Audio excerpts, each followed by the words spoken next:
ഭൂലോകത്തിലേക്ക് സ്വാഗതം.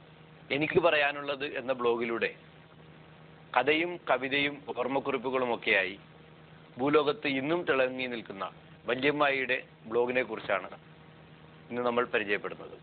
കഥകൾ കുറുക്കിയെടുത്ത കവിതകളും കവിത തുളുമ്പുന്ന കഥകളും വേർതിരിക്കാനാവാത്ത വിധം കഥയും കവിതയും കെട്ടുപിടഞ്ഞു കിടക്കുന്ന ഓർമ്മക്കുറിപ്പുകളുമൊക്കെയായി സമൃദ്ധമാണ് വല്യമ്മായിയുടെ ബ്ലോഗ്. ഇതിൽ കൂടുതൽ പോസ്റ്റുകളും ഓർമ്മക്കുറിപ്പുകൾ എന്ന ലെവലിലാണെങ്കിലും വെറും ഓർമ്മകൾ പങ്കുവെക്കുന്ന രീതിയിൽ നിന്ന് മാറി പുതുമയുള്ള ഒരു രചനാ രീതി നല്ല ഒരു വായനാസുഖം പ്രദാനം ചെയ്യുന്നു. ഇതിലെ ഓരോ കഥാപാത്രങ്ങളിലൂടെ തനിക്ക് ചുറ്റും ജീവിച്ചിരുന്നവരിലൂടെ കാലത്തെ അടയാളപ്പെടുത്തിക്കൊണ്ടാണ് വല്യമ്മായി വളർച്ചയുടെ ഓരോ ഘട്ടങ്ങളും ഓർക്കുന്നത്. കുട്ടിക്കാലത്തെ സഹായിയും കളിക്കൂട്ടുകാരനുമായിരുന്ന കിഷോറോട്ടനെ കുറിച്ചുള്ള ഓർമ്മകളും അംഗനവാടിയിലെ ആരോടും മിണ്ടാത്ത പെൺകുട്ടിയുടെ ഓടിവന്ന് കൈക്കുപിടിച്ചുള്ള ചിരിയും പൊരിക്കാരിയും പപ്പടചന്ദ്രനും മൂക്കിൽ കരിവേലായുധനും സ്വന്തം മാതാപിതാക്കളെ കുറിച്ച് ഓർമ്മിക്കുന്ന പോസ്റ്റുകളുമൊക്കെ വളരെ ഹൃദയസ്പർശിയായി തന്നെ എഴുതിയിരിക്കുന്നു. തന്റെ ജനനത്തിനു മുൻപേ ഈ ലോകത്തോട് വിട പറഞ്ഞ ഏട്ടനെ കുറിച്ച് ഓർക്കുന്ന വരികൾ നോക്കുക. 1ാം ക്ലാസ്സിലെ ആദ്യ ദിവസം സ്കൂൾ വിട്ടപ്പോൾ പെയ്ത മഴയിൽ കൂട്ടുകാരികളെല്ലാവരും ഏട്ടന്മാരോടൊപ്പം മഴയിലേക്ക് ഇറങ്ങിയപ്പോഴാണ് അരികിലെ ശൂന്യത ഞാനാദ്യം തിരിച്ചറിഞ്ഞത്. കഥകളുടെ കൂട്ടത്തിൽ പരീക്ഷണം, ഒറ്റപ്പെടുന്നവർ, ഒരു കല്ലിന്റെ കഥ, പറയാതെ വന്ന അതിഥി, നമ്മുടെ ചുറ്റിലും യഥേഷ്ടം കാണാൻ കഴിയുന്ന അനിക്കുട്ടന്മാരുടെ കഥയും ഇലക്ട്രോണിക് യുഗത്തിലെ കുടുംബാന്തരീക്ഷം വിവരിക്കുന്ന ഭ്രാന്ത് എന്ന കഥയും നല്ല മികവ് പുലർത്തുന്നു. ഭ്രാന്ത്. അച്ഛന് കമ്പ്യൂട്ടറിൽ ചാറ്റുന്ന ഭ്രാന്ത്, മകന് മൊബൈലിൽ SMS ഭ്രാന്ത്, മകൾക്ക് TV-യിൽ സീരിയൽ ഭ്രാന്ത്. ഇതെല്ലാം കണ്ട് കലികയറിയ അമ്മ കമ്പ്യൂട്ടറും മൊബൈൽ ഫോണും TV-യും എടുത്ത് വലിച്ചെറിഞ്ഞു. അച്ഛനും മകനും മകളും കൂടി അമ്മയെ ഭ്രാന്താശുപത്രിയിൽ കൊണ്ടാക്കി.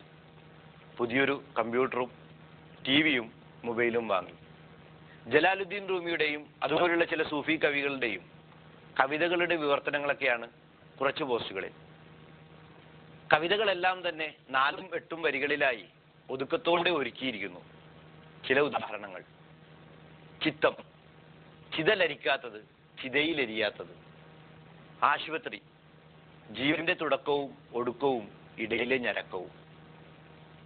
ജീവിതമധുരം, ചവർക്കും കായ്ക്കൾ അത്യുഷ്ണത്തിൽ പഴങ്ങളാവുമ്പോൾ അനുഭവങ്ങളുടെ കൊടുംവേനൽ ജീവിതത്തിൽ മധുരമേറ്റിടും. യാത്ര, വഴിവക്കില് വണ്ടിച്ചക്രത്തിൽ കാറ്റു നിറക്കുന്നവരെ നോക്കി ചിരിക്കുന്നവരറിയുന്നില്ല നിറക്കാനാവാത്ത ചക്രങ്ങളിലാണ് അവരുടെ യാത്രയെന്ന്.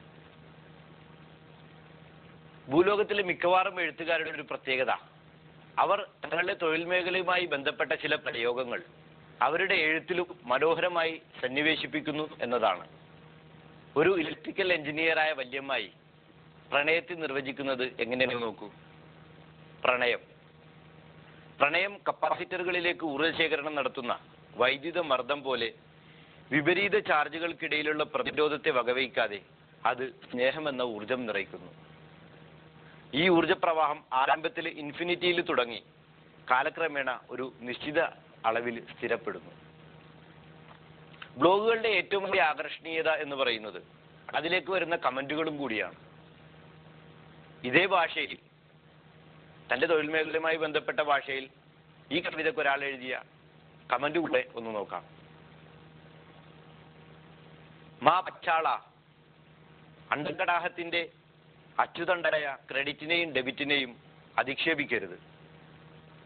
യിങ് ചക്രം പോലെ, രാത്രി പകലുകൾ പോലെ, ജനിമൃതികൾ പോലെ പരമമായ ഡ്യുവൽ ആസ്പെക്റ്റുകളാണ് അവ.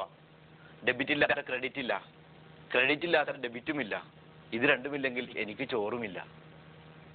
വെറുതെ അവത്യങ്ങളെ ആക്ഷേപിച്ച് കണക്കപ്പിള്ളമാരുടെ ശാപം വലിച്ച് തലയിൽ വെക്കല്ലേ.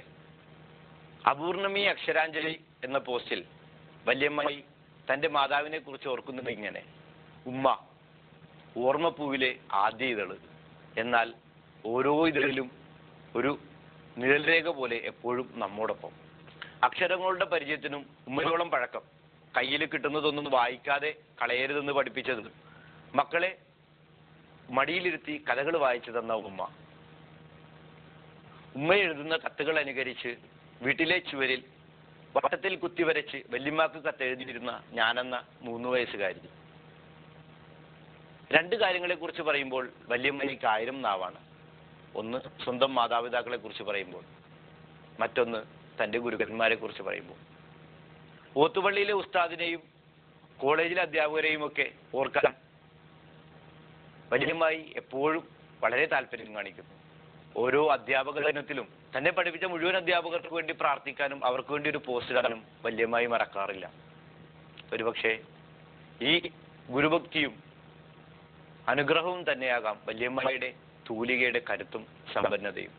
മാതാപിതാ ഗുരു ദൈവം. വല്യമ്മയുടെ ബ്ലോഗ് വിലാസം www.rahnaliu.blogspot.com